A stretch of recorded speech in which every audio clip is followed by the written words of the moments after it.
I am Tara, of course, and this is my husband. Hello. He's doing his first ever vlog. Are you nervous? No. Should I be? Yeah. Should he be? Yeah. Why? Anyway, it's lovely to see you ladies. I hope you have lots of great Valentine's plans in store over the next couple days. Even if you're single, go out with your girlfriends, have a fun time. Anyway, we decided to do this Valentine's Day vlog in order just because it's fun. We've seen vlogs go around. It's nice to put a name to a face and a personality. And I thought, why not bring S, as you know him, along for me for this Valentine's Day vlog. Feel free to link up below and give your own vlog of you and your husband. Alternatively, just make it about Christmas because we still have ours here. Yeah, so about that, it's not a Christmas tree, it's actually a Valentine's Day tree, although the husband is not convinced of that, are you? No. Well, it's wearing on him. Anyway, on with the vlog.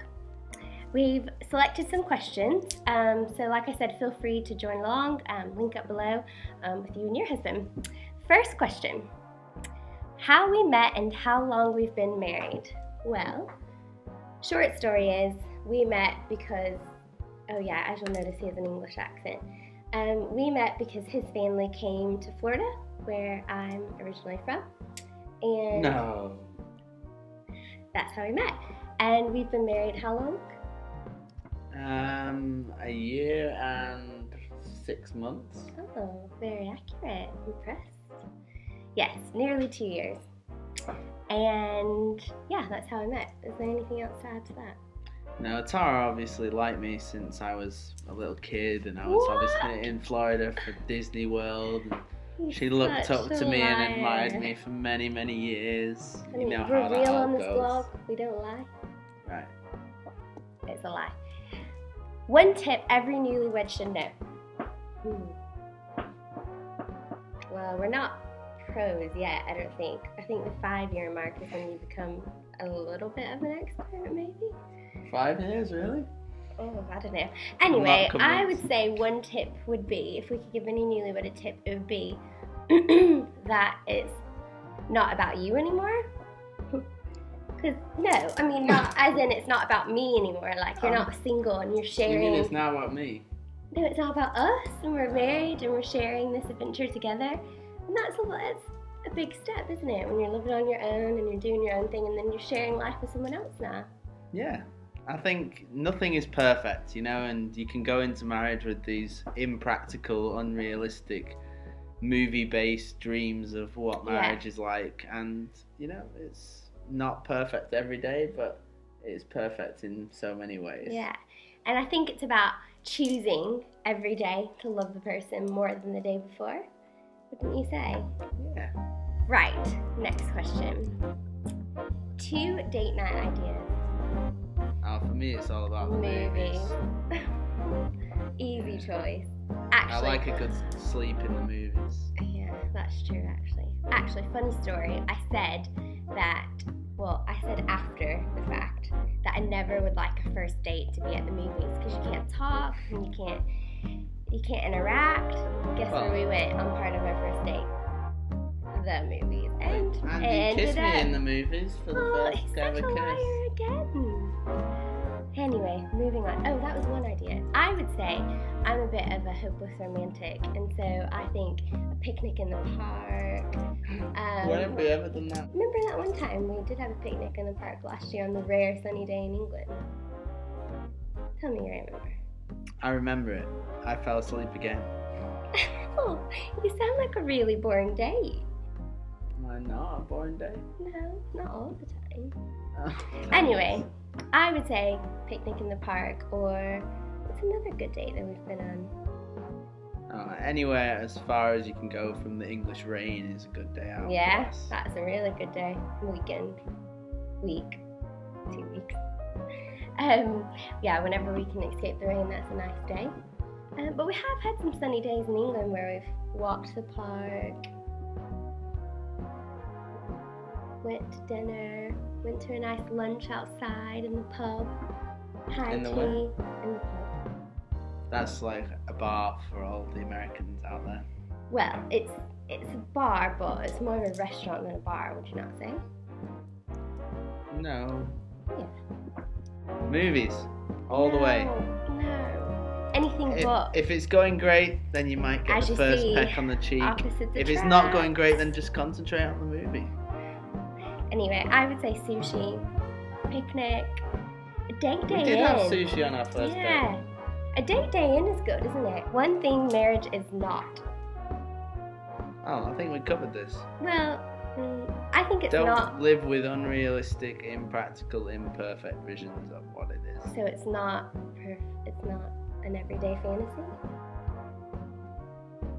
It's a good description. I would say it's not always getting what you want. Like, it's a lot about compromise. And to have a great marriage, it's give and take a lot of times. Yeah. So yeah, I would say that you just can't go into a marriage with a false expectation that you can still live selfishly, and you have to put your selfishness aside and just count your blessings every day. Yeah, you get to wake up with the person that you love the most. Yeah, but on a more serious note, though, it is about completely putting your selfishness aside and becoming one, which is how it's supposed to be, and compromising and finding a balance, and and every day, even if it's something serious that you have to like sit back and pray about, or if it's something along the lines of, I don't know, decorating our house. Even in that, we had to compromise, and if we didn't like something and we both didn't agree, we just left it and came back to it. Mm-hmm. So that compromise, and it's not always getting what you want. One good piece of advice you were given. I remember one. And that was never go to bed angry. And as cliche as that sounds, it's so important, isn't it?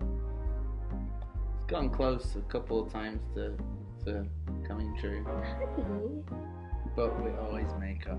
And our arguments aren't really arguments. You act like we argue all the time. No, our arguments aren't really arguments. They're just passionate conversations about things that we care about. And making things perfect. We're both perfectionists in every single way. Except me living close. Yeah, one good piece of advice that Tara doesn't really often listen to is, can you please pick up your clothes before you go to bed? Are you telling all of my secrets? Ladies, you know that it's near to impossible to just, after trying on loads of outfits, to hang them up when you're rushing around in the morning. I mean, I just know that we all suffer from this at some point in our lives or another. Please tell me you're with me. I think another piece of really great advice, I mean, as personally, I'm quite a new Christian, and for us, it's keeping God center in our marriage every morning, as tired as we may be, as hard as it may be to do it before we go to work. Getting up and doing Bible study, praying together. Yeah, praying together, that's right. Is so essential. Important. But it's kind of like a non-negotiable for us now, isn't it? Like, we try. It is. Yeah.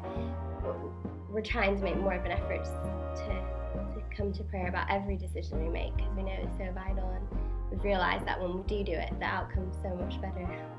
It's almost like knocks you on the head, like, why haven't you done this all along? So yeah, that is a good point. That's essential. Next question. Oh, that got a bit serious. Next question. This is like an essay. How many more? Right now. Not that many. Oh, we're nearly there. Best part of being married? Waking up next to you every day. I promise I didn't pay him to say that. No, genuinely. I mean, we obviously, if you've read Tara's blog a lot, you'll know we spent a long, long time apart from each other at the beginning of our relationship, which, for those of you that have done long distance, will know that that's the hardest thing. Yeah, so definitely. Waking up with her by my side, especially after she's been in hospital or there's been some time apart when I've been traveling or something, it's absolutely amazing, and you cannot say enough how great that is. Yeah. True.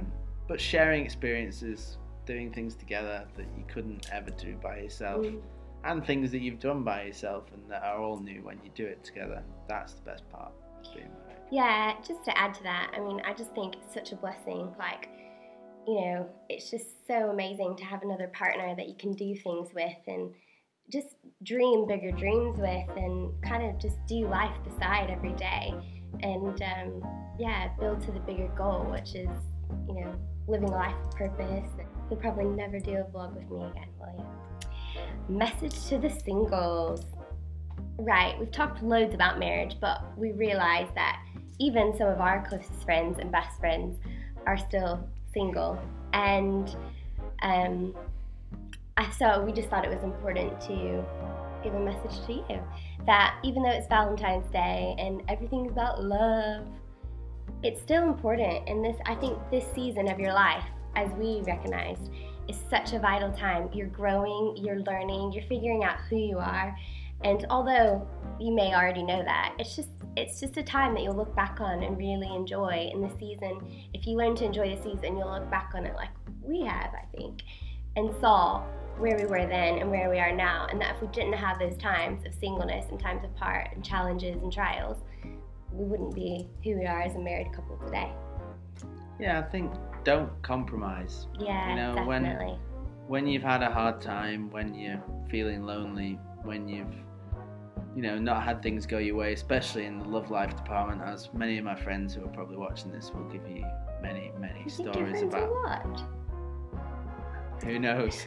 If they did this time, they probably will never again. Yeah. But if those of you that are knowing of those stories are watching, you will all know that getting to this happy, amazing scenario took a lot of little knocks along the way, and believing that God's got something great for you on the other side and that there's somebody amazing out there for you is hard at times, but there really genuinely is. And it's worth it.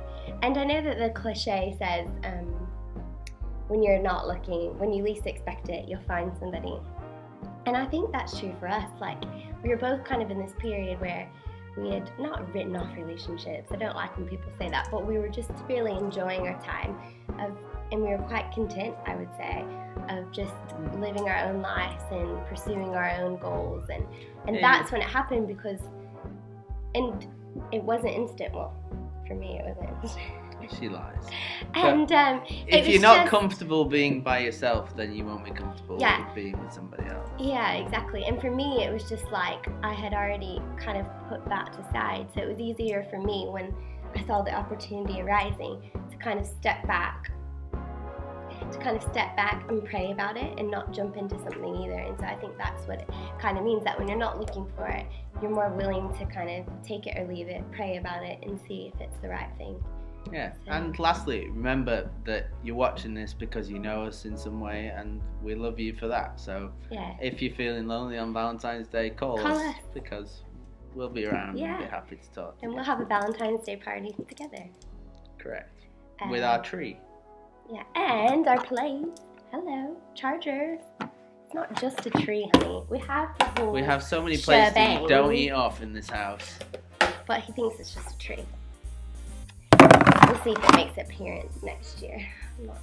Anyway, we're signing off. You've heard enough of us, but we love you all, and we're so thankful for this vlog where we can encourage each other and share life. Did I get a good score out of 10? You did it, which is amazing, because you may not convince your husband to do a vlog when they don't even know what a vlog is. Bye bye. Bye bye.